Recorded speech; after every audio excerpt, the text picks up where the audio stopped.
Right now, switch your family to T-Mobile and get 4 lines for $25 a line with AutoPay and 5G access included on America's largest 5G network. So don't wait. Get unlimited and nationwide 5G access for the whole family for just $25 a line. Visit a T-Mobile store or T-Mobile.com today. Plus taxes and fees. Customers may notice lower speeds and further reduction if using over 50 gigs a month due to data prioritization. Video at 480p. Unlimited while on our network. Qualifying credit and 4 plus lines required. Capable device required for 5G. Coverage not available in some areas. Some uses may require certain features. See T-Mobile.com.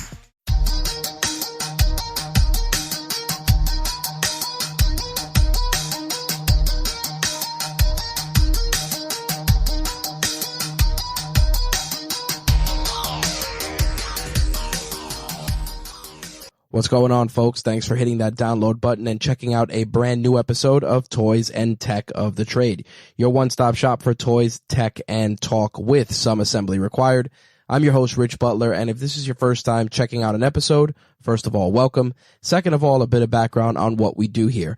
Toys and Tech of the Trade is an interview series where we sit down with content creators and entrepreneurs and discuss the gadgets and gear that they use to create their content, run their business, and just be overall productive. In addition to that, the toy aspect is a little bit more broad, going beyond action figures and Funko Pops and talking about some of the other things that people are into that they consider their toys, whether it's cars, knives, bikes, musical instruments, guitar picks, you name it. The definition of toys is pretty broad here.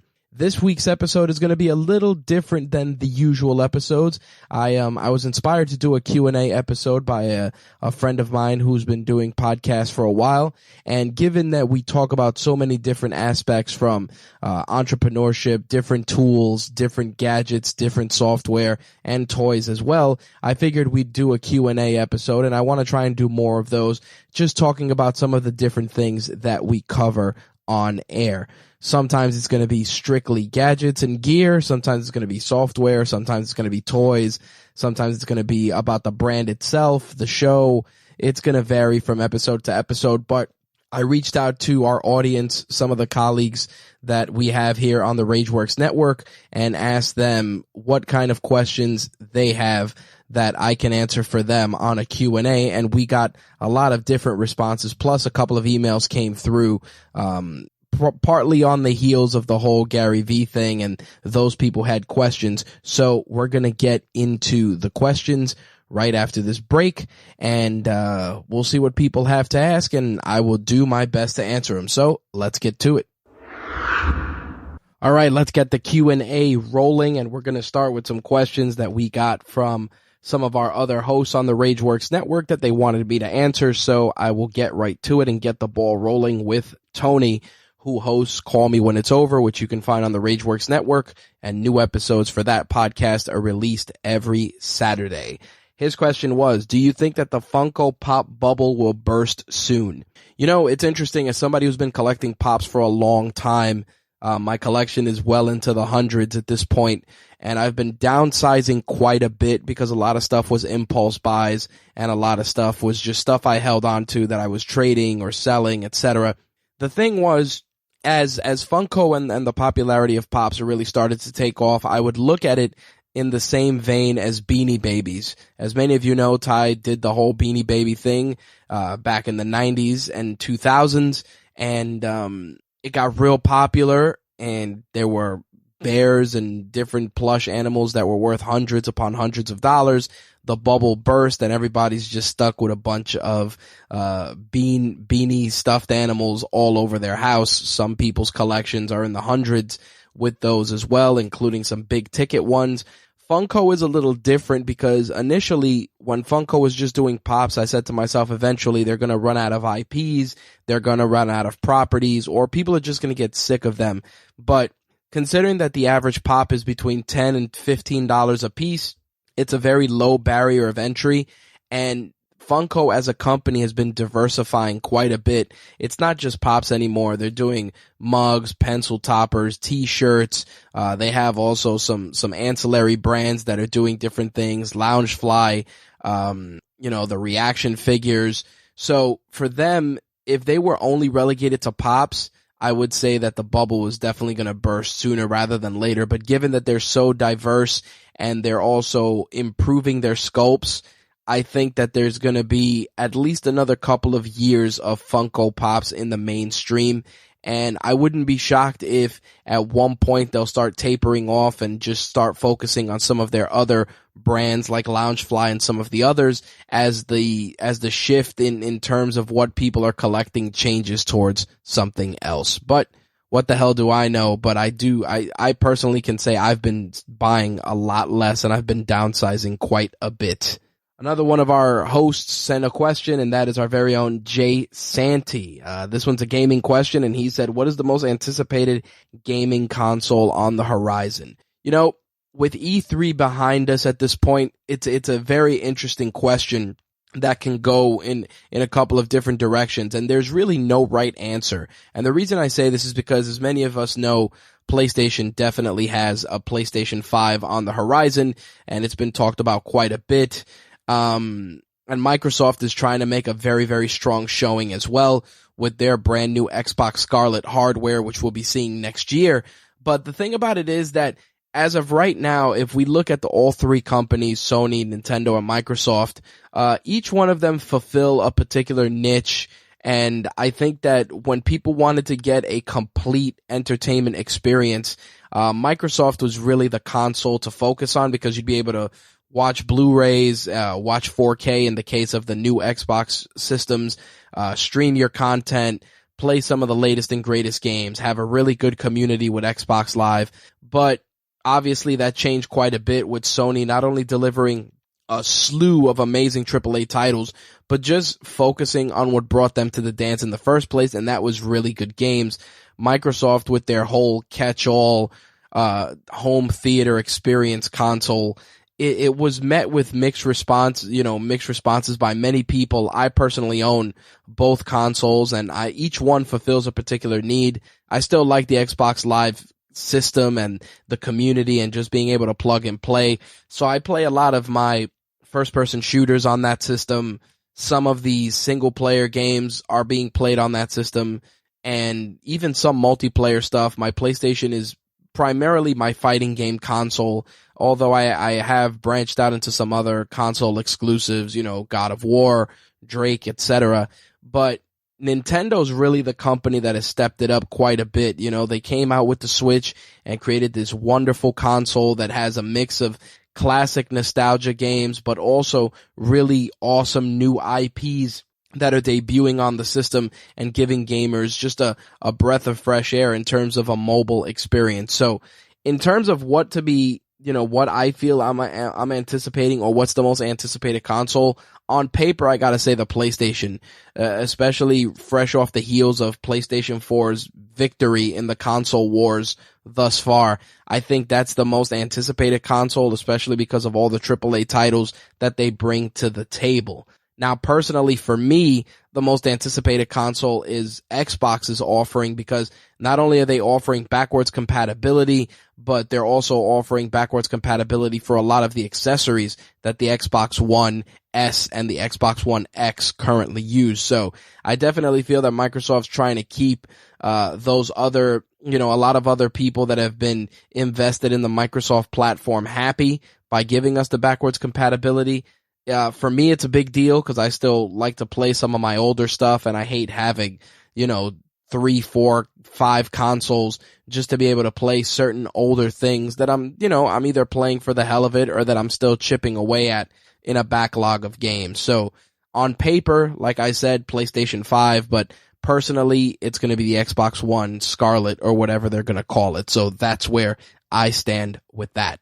The next one comes from one of my colleagues that used to write for RageWorks and is doing an amazing job now after his college career has ended. That's our very own Captain Quark. Andrew sends a very interesting question, which after our coverage of CE Week this past week it's a very timely question. He writes, will 8K truly be as important as the gaming companies are making it out to sound, or is it just a case of companies future-proofing the next generation? He goes on to add, from my findings, 4K screens still command a hefty price point, and many people are happy with 1080p as long as it runs at a consistent 60 frames per second. So We were at CE Week last week, and we got to see a lot of 8K displays and televisions. And don't get me wrong, they are magnificent pictures, beautiful, beautiful stuff. But in my opinion, and again, this is strictly my opinion, a 1080p television is still great. Has a low barrier of entry. It's very cheap, and most importantly, a lot of people, when it comes to 4K, if you're buying a 60-inch TV or bigger, that's when you're really going to start to see the real benefits of something like 4K. 1080p is great for a lot of people. I have one 4K television that I bought for my bedroom that I got a really good price on, and the 1080p TV that I had is now in my living room. And I'll tell you that unless you're watching a 4K Blu-ray with Dolby Atmos and, the full experience, you can get just as good of a picture from a 1080 Blu-ray watching it on a really good calibrated 1080p television. Now, when it comes to 8K, it's like anything else. It's another buzzword. It's another way to move units. It's the same thing with 3D TVs. At the end of the day, until the broadcast standard catches up to 4K and even 8K, right now we're barely getting 1080p on broadcast television stuff. So with regards to that, just keep your 1080p televisions, and if you get a good deal on a 4K and you want to quote unquote future proof, to use your word, then by all means do so. But listen, unless you're a big movie buff and you have one of the newer consoles and want to enjoy those enhanced visuals, then by all means pick up a 4K TV. But 1080p is still the name of the game. I mean, you can still stream a lot of 1080p stuff and it looks beautiful, and I mean really beautiful, and that's only from straight streaming. 4K, you're not going to get true 4K when you stream. I say this quite a bit, obviously based on internet bandwidth being one of the biggest hurdles. So I think that when it comes to that particular aspect, if you're going to make that jump to quote unquote future proof, then buy 4K media, and definitely buy the console that'll leverage 4K the best with some of the best games in the biz, whether it's a PS4 Pro or an Xbox One X or an Xbox One S. Either one of those will definitely do it. But the Xbox consoles, obviously you get two devices in one because you'll be able to watch 4K Blu-rays on those consoles, which you cannot do on the PS4 Pro. So to answer your question in short, 8K, while it is important in terms of where the industry is going, it's not something you have to jump on right away. Like I said, it's the same thing like curved televisions and 3D televisions and 3D Blu-rays. It's something that hasn't caught on yet, and at the end of the day, it's the consumer that's going to dictate whether it holds on or not. If you remember when Microsoft came out with the Xbox way back when, everything was being done in HD DVD, and of course, Sony was doing Blu-ray. And eventually one format came above all, and that was Blu-ray, and that was the end of HD DVD. Now with streaming being the name of the game and 4K being, the more welcoming format if you're buying discs, it's one of those things where it's a matter of personal preference. What I'm doing, honestly, is I've been downsizing my Blu-ray collection quite a bit. Just getting some of the casual movies that I like to watch on digital through Vudu and Movies Anywhere, and then the stuff that has amazing effects, the stuff that's just an experience, whether it's like Marvel movies or The Matrix or Lord of the Rings, things like that. I'm picking those up in 4K just because those I want to enjoy in the best experience possible, with the best sound, with the best picture, and I have the television to do it. 8K is, again, I saw some 8K TVs at CE Week. Amazing displays, amazing pictures. Do you need one right away? No. Do you need one within the next year or two? No, because the technology is going to still be expensive, and 4K television prices are dropping very, very fast. And I guarantee you by next year's CES, 1080p's are going to be priced pretty much 1080p televisions are going to be priced similar to what the old 720p TVs are, where you can buy a TV for $100 and it still be 1080p, and 4K is going to be nice, $500, $600, $700, $800 televisions, in the 55-inch range. And once you're going into the 65 or 70, you'll be able to pick those up for $1,000 and maybe even under that. But again, it's something to keep an eye on, but don't jump in it right away. The next question comes via email from Denise, who asks, Rich, what's going on with the business partner search? I came across your content from the Gary Vee video on the Bro Advice YouTube channel. Really powerful stuff. Curious to see if you found a business partner. All right. First off, Denise, thanks for the email and checking in. Glad you came across our content, even though, as I've said before, that Gary Vee video is going on 2 years old, and a lot has changed since then. The one thing that hasn't changed is the search for a business partner, primarily because it's just tough to find somebody who's as passionate about what we do as I am. And it's, it's kind of disingenuous to say it that way because, again, it's my business, my brand. So nobody's going to be as ride or die as me. But I just feel that a lot of people don't get what we're trying to do. So the enthusiasm isn't there.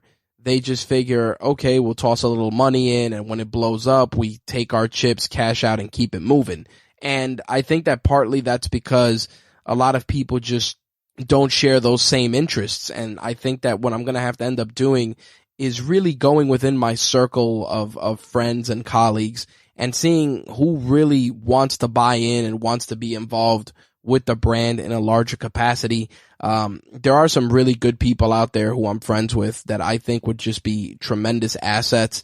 But like anything else, it's tough to pitch somebody what's essentially the long game when everybody's looking at trying to make money short term. But right now, the search is still ongoing, and the only thing I can add to that is I had one person who was incredibly close, but it just didn't work out in terms of what the expectation was. I think that they thought it would just be a matter of, trying to secure sponsorships or stuff like that for podcasts, but it's bigger than that. Obviously, the brand itself is where the money needs to be coming into, not just obviously the podcast, etc. I mean, that's part of it, but it's only, 25% of the business. There's still written content, YouTube content, event coverage, etc. And I think that, the person had one idea, and once I explained it to them, it just didn't work out. But the search is still ongoing, Denise. But hey, if you know somebody, send them my way. I definitely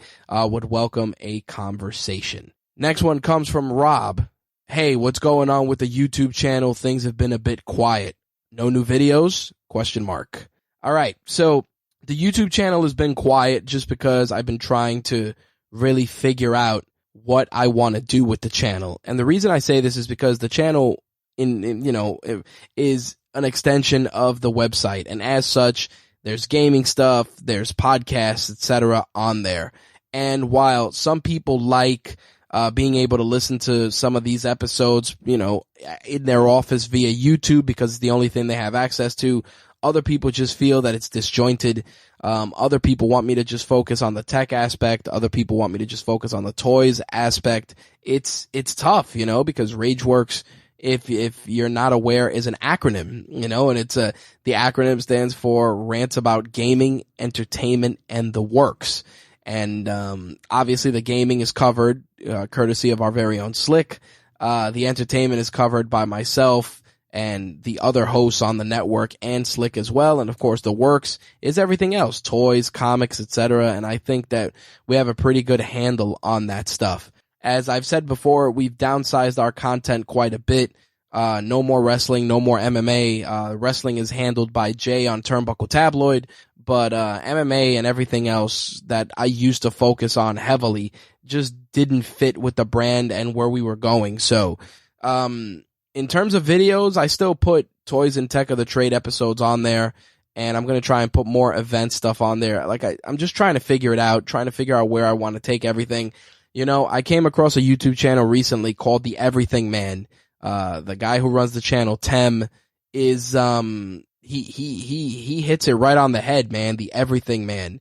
And that's kind of how I feel. I feel that, I can talk about comic books, I can talk about video games, I can talk about pro wrestling, I can talk about MMA, I can talk about tech, computers, podcasting. So it's it's a little tough for me to kind of whittle it down, and I've been doing as best as I can. But as always, if there's something you want to see on the channel that you think would be suitable, or something that you'd like to see, never hesitate to drop me a line, whether it's via email or in the comments section on the group or Twitter or Facebook. I always welcome the feedback. I always welcome ideas from the audience, and we test them out and we see if people like them. So there you have it.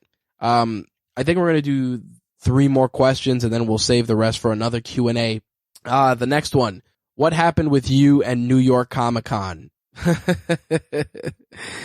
I'm not going to read this person's name because they asked for it not to be read. New York Comic Con, it's interesting because we covered New York Comic Con 2010, 11, 12, I think through 2013.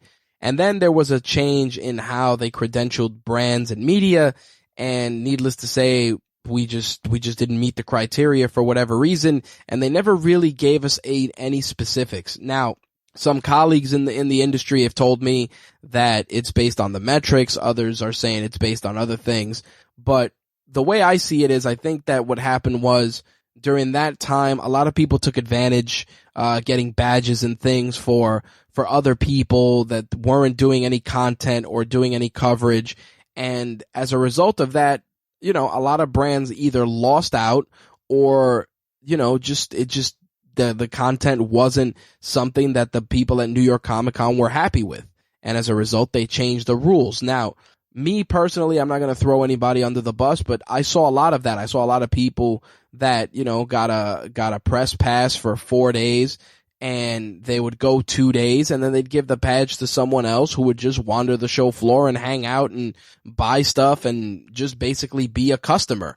Others would just go and they would get content and then do nothing with it. I've said this before, to people who've asked me that, hey, how do you cover events, etc. And I used to say, listen, you cover the event. Within the first 24 to 48 hours, you got to get some content out there, whether it's a written post or even social media stuff, but you definitely have to show that you were present at the event, and you got to show real legwork. It's very easy to just throw a couple of lines on a screen and call it a post and that's it. But you might want to talk about the interviews, or you might want to talk about the cosplayers, but you definitely have to have a more, diversity when it comes to the coverage for the event.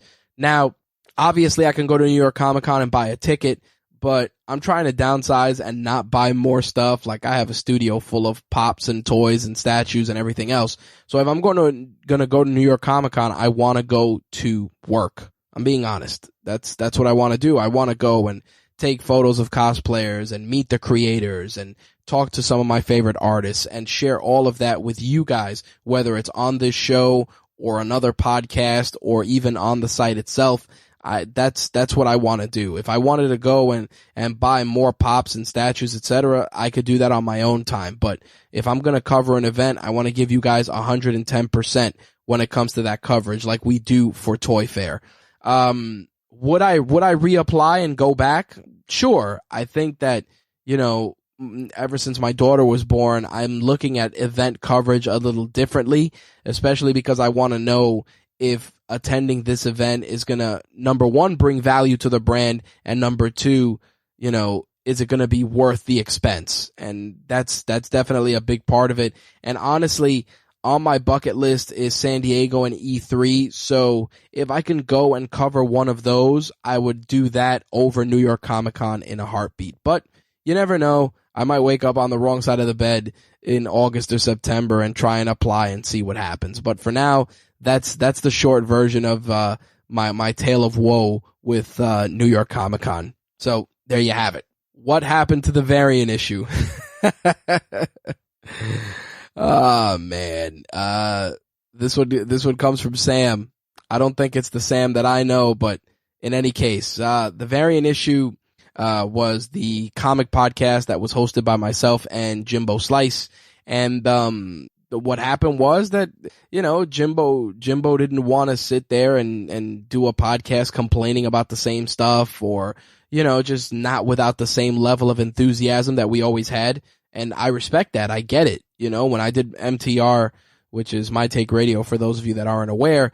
You know, I did 400 episodes of that show, and there were some weeks where I would turn on the microphone and I would really have to force excitement and enthusiasm for some of the stuff I was talking about, because nobody, on top of the fact that I was doing the show for an hour, 2 hours, 3 hours, I didn't want to just drone on with the nonsense, you know, and I think that was when it stopped being fun is when I realized that it was time to pull the plug. And I think when it came to the variant issue, Jimbo just didn't feel it was fun anymore, and I respect that. I mean, I'd rather go out on a high note with some really dope content than phone it in and then people remember the last 5 episodes being complete nonsense. So there you have it. The variant issue right now is on hiatus. I don't want to say that we've killed it, because, you know, there's been some conversations about some things, and, you know, the variant issue brand lives on. So if you went to the CradleCon event recently, you know that the variant issue lived on, and myself and Jimbo Slice were there, and people really enjoyed that. But yes, the variant issue for right now is just on hiatus. Will it come back someday? Maybe, maybe not, but I'm not going to speak for Jimbo with regards to that. So that's the story. But who knows? Maybe if you guys badger him enough at Jimbo, JIMBO_SLYICE on Instagram, if you badger him enough, who knows? He might want to turn on the mics and give you guys a little heat. But for now, that's where we're at with the variant issue. Last one. I felt that the variant issue question should have been the last one, but this will be it.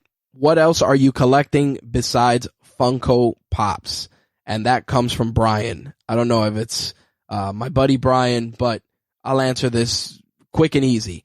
Funko Pops are something that I kind of ventured into over the last few years, but let me tell you, as somebody who was big into comic books for a long time, I collected a lot of comic book action figures, whether it was Toy Biz Marvel, some of the DC figures, even the old Superpowers action figures. My brother helped me get some of those. Marvel Legends, huge Marvel Legends fan, had a lot of those. Anything from Image Comics, I had a lot of Spawn action figures and some of their different properties. And lately it's been Transformers and like old Voltron, especially after the Netflix series came out. I bought the classic Voltron set, which I actually am going to try and put together on our YouTube channel. I think people will like that. So definitely that. And I also got into Transformers heavy, just buying a lot of the stuff that I missed. Power of the Primes, really dope line of collectibles, and Power Rangers. I've been kind of buying some of those big collectibles that I missed out on that Power Rangers put out. You know, the Green Ranger Dragon Dagger, the White Ranger Saba Sword, a couple of Zords, so stuff like that. So that's kind of where I am right now. I did actually buy a One Punch Man action figure that McFarlane put out that we got to see at Toy Fair. So that's pretty much what I'm collecting right now. Like I said, still the occasional pop figure here and there, but definitely downsizing. And actually, you know, I also started getting into the QMX figures too. I forgot to talk about those from Quantum Mechanics. Those are really solid, very small, smaller than Funko Pops, and they have a cool design, so I've been collecting those as well. But I think I'm gonna probably do a studio tour within the next few weeks once I get everything situated, because I'm actually doing some renovations in the studio, getting rid of the bat cases that we kept some of the Funko Pops in, throwing in some better shelves, and just unboxing and getting rid of a lot of stuff that I have, statues and different things. Either getting rid of them in terms of just getting rid of the packaging and displaying them, or just selling them or trading them with other people. So that's where we're at with regards to what I'm collecting. I'm still buying video games, just not as frequent since I'm not reviewing them. You know, now that I'm a dad, things are a little more, infrequent when it comes to turning on a console. So, you know, I'm actually picking up Samurai Showdown, which comes out June 25th. So that's going to be a birthday present for me, because love all the fighting games. You can't keep me away from that stuff. All right. So I think that's going to wrap it up for this Q&A episode of Toys and Tech of the Trade. By all means, if you have any questions you want answered on a future episode, you can email me rich@rageworks.net, or You can ask on social media, whether it's Instagram or Facebook, etc. You can find all our social media links in the show notes for this episode. We got a ton of amazing guests on the horizon, including Tem, the Everything Man, who I was talking about, a couple of photographers, and a couple of other really awesome individuals. Preston Hudman, who I've been communicating with after the whole Gary Vee video. His insight into YouTube is out of this world. I definitely can't wait to sit down with him. Like I said, Tem, the Everything Man, a couple of other people. We're going to talk to some wrestlers and a few other people and really dig into the toys and tech of their trade. So be on the lookout for that in the coming weeks. Thank you guys for checking out this episode, and we'll see you in 2 weeks. Peace.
Right now, switch your family to T-Mobile and get 4 lines for $25 a line with AutoPay and 5G access included on America's largest 5G network. So don't wait. Get unlimited and nationwide 5G access for the whole family for just $25 a line. Visit a T-Mobile store or T-Mobile.com today. Plus taxes and fees. Customers may notice lower speeds and further reduction if using over 50 gigs a month due to data prioritization. Video at 480p. Unlimited while on our network. Qualifying credit and 4+ lines required. Capable device required for 5G. Coverage not available in some areas. Some uses may require certain features. See T-Mobile.com. Some call it insight. Others call it vision. At Pershing, we call it perspective. A perspective you'll benefit from a custodian you can rely on. One who can help navigate the big picture. And whose products give you a competitive edge. One who considers everything. What will help you succeed today and tomorrow? Open yourself to a new perspective and open the possibilities. Consider everything. BNY Mellon Pershing. Learn more at Pershing.com/RIA. Pershing Advisor Solutions, LLC. Member FINRA SIPC.